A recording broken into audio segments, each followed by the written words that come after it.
Assalamualaikum warahmatullahi wabarakatuh. Perkenalkan, nama saya Ainur Aini dengan NIM 118206006 dari Pendidikan Biologi 5A Universitas Islam Negeri Sunan Gunung Jati Bandung. Dalam video ini, saya akan menjelaskan materi tentang struktur dan fungsi lipid, metabolisme lemak, dan sintesis asam lemak. Untuk materi yang pertama yaitu struktur dan fungsi lipid. Lipid berasal dari bahasa Yunani yang berarti lemak. Nah, lemak itu sendiri merupakan senyawa organik yang terdapat di alam dan sulit larut dalam air. Namun, mudah larut dalam pelarut organik nonpolar seperti hidrokarbon atau ether. Menurut asalnya, lipid itu dibagi menjadi dua. Yang pertama ada lipid nabati dan yang kedua ada lipid hewani. Lipid nabati yaitu lemak yang terkandung pada tumbuhan, contohnya pada alpukat, delima, dan lain sebagainya. Untuk lipid hewani itu berasal dari hewan yang terkandung pada hewan, misalnya pada telur, daging, ikan, dan lain sebagainya. Untuk selanjutnya yaitu struktur lipid berdasarkan struktur kimia. Nah, berdasarkan struktur kimianya, lipid merupakan ester gliserida yang mempunyai jumlah atom lebih dari 10 yang terbentuk oleh reaksi esterifikasi antara asam lemak dan gliserol. Selain itu, ester gliserida membentuk lemak dan minyak. Nah, di sini itu ada struktur asam lemak dan gliserol. Asam lemak merupakan komponen lipid yang paling sederhana. Ia hanya berupa rantai hidrokarbon yang memiliki gugus karboksil pada salah satu ujungnya. Ada berbagai variasi bentuk asam lemak. Ada asam lemak yang seluruh ikatan antara atomnya merupakan ikatan rantai tunggal, dan ada asam lemak yang memiliki ikatan rantai ganda. Jika dilihat lebih teliti, asam lemak yang seluruh ikatan yang berupa rantai tunggal memiliki dua atom hidrogen yang memenuhi setiap atom karbonnya, sehingga kelompok ini disebut dengan asam lemak jenuh. Pada asam lemak yang memiliki rantai ganda, ada atom hidrogen yang hilang pada beberapa atom karbon, sehingga terbentuklah ikatan rantai ganda. Kelompok ini disebut dengan asam lemak tak jenuh yang memiliki dua variasi bentuk, yaitu bentuk trans dan bentuk cis. Bagaimana perbedaannya? Pada asam lemak yang tak jenuh bentuk trans ini, atom hidrogen pada ikatan rantai gandanya berada pada sisi yang berlawanan, sehingga bentuk asam lemak ini tetap lurus. Sebaliknya, pada asam lemak tak jenuh bentuk cis, atom hidrogen pada ikatan rantai gandanya berada pada sisi yang sama, sehingga bentuknya akan membengkok. Jadi dapat disimpulkan bahwa terdapat tiga jenis asam lemak, yaitu asam lemak jenuh dan asam lemak tak jenuh trans dan asam lemak tak jenuh cis. Yang selanjutnya berdasarkan struktur trigliserida. Menurut struktur trigliserida, lipid dapat dibedakan menjadi dua, yaitu lemak dan minyak. Lemak dan minyak termasuk dalam golongan senyawa trigliserida atau trigliserol, yang artinya senyawa yang mempunyai 3 gliserol. 3 OH pada gliserol ini bisa diubah menggunakan sisa asam atau berbagai jenis sisa asam.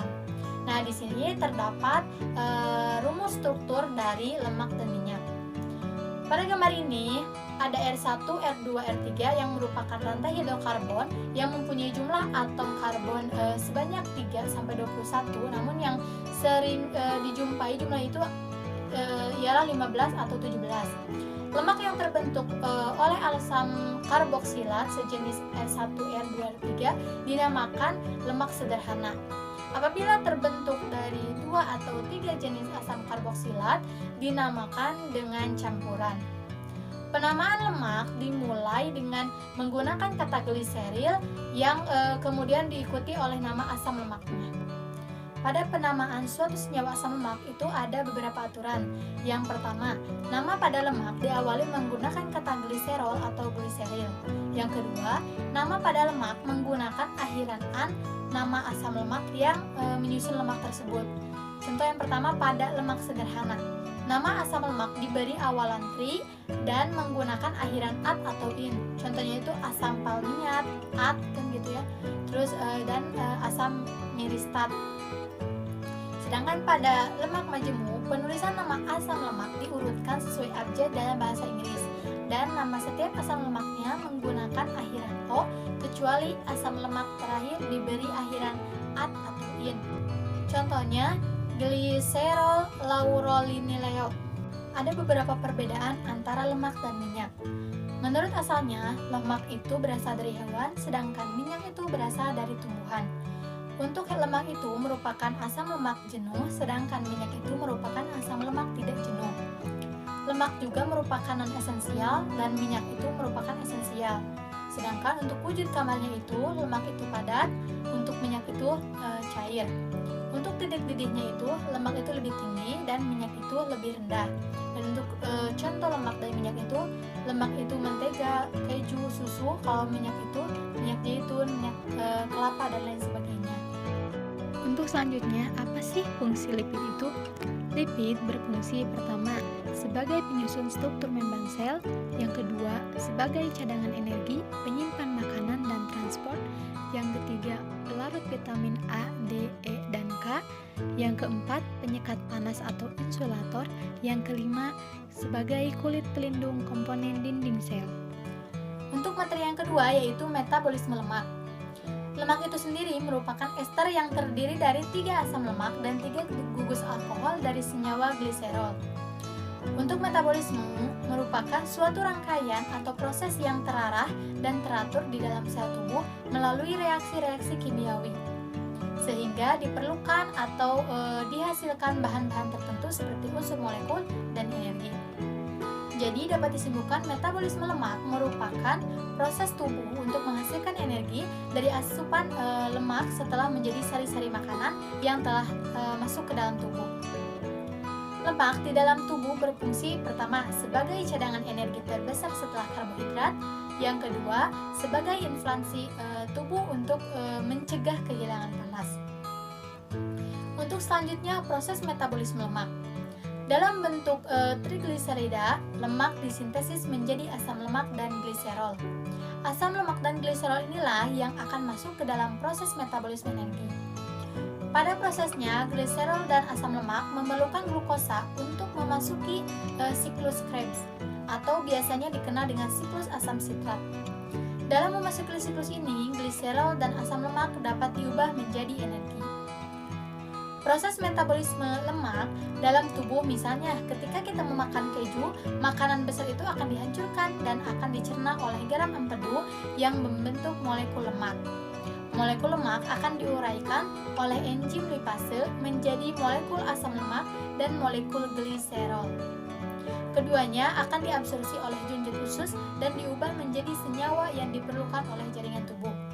Hasilnya, sebagian besar disimpan dalam jaringan adiposa dan sisanya akan diekskresikan atau dikeluarkan melalui ginjal dan paru-paru. Untuk materi yang ketiga yaitu sintesis asam lemak. Sintesis asam lemak merupakan pembentukan asam lemak dari asetil-CoA dan NADPH melalui aksi enzim yang disebut sintase asam lemak. Sintesis asam lemak itu terjadi di sitosol. Di sini sudah ada 4 tahapan. Yang pertama adanya penggabungan asetil-CoA1 dengan asetil-CoA2. Jadi nantinya itu ada 2 asetil-CoA. Yang kedua pengubahan C-karbonil. Jadi C-karbonil ini diubah menjadi COH. Nah, pada tahap ketiga OH-nya itu akan dilepas sebagai H2O dan terbentuklah ikatan rangkap. Nah, untuk tahapan ketiga adanya pemutusan ikatan rangkap. Jadi, ikatan rangkapnya itu diputus menjadi asam lemak dengan C4. Nah, untuk mendapatkan asam lemak yang terpendek, yaitu asam lemak yang bisa digunakan oleh tubuh, yaitu C16, maka kita lakukan lagi proses pada tahap pertama sampai tahap keempat, begitu pun seterusnya. Tadi kan C4 ada pada tahapan pertama itu mendapatkan C4 ya.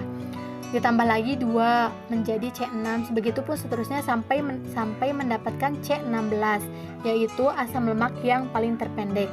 Jadi di sini itu reaksinya itu akan berjalan selama 8 kali. Proses sintesis asam lemak.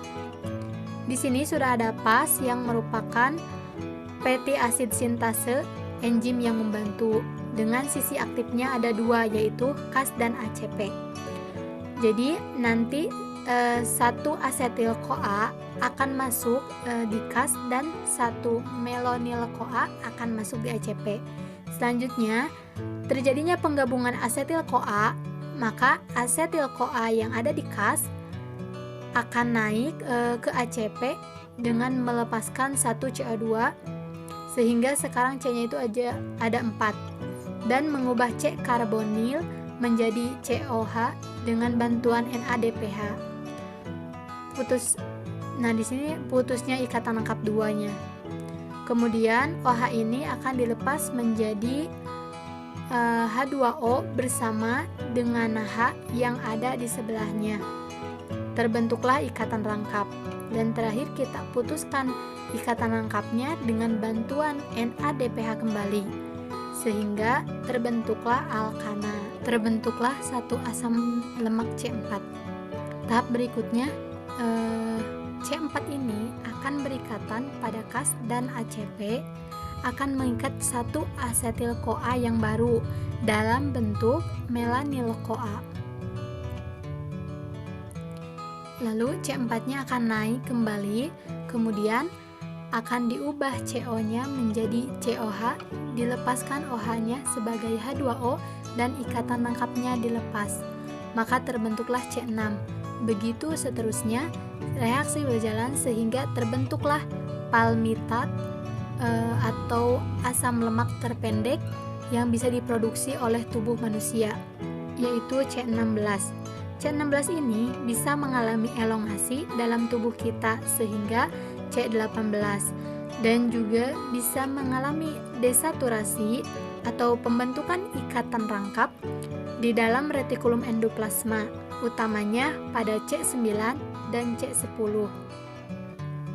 Untuk tubuh kita tidak bisa membentuk ikatan rangkap pada C12 dan C13 serta C15 dan C16. Dicukupkan sekian. Wassalamualaikum warahmatullahi wabarakatuh.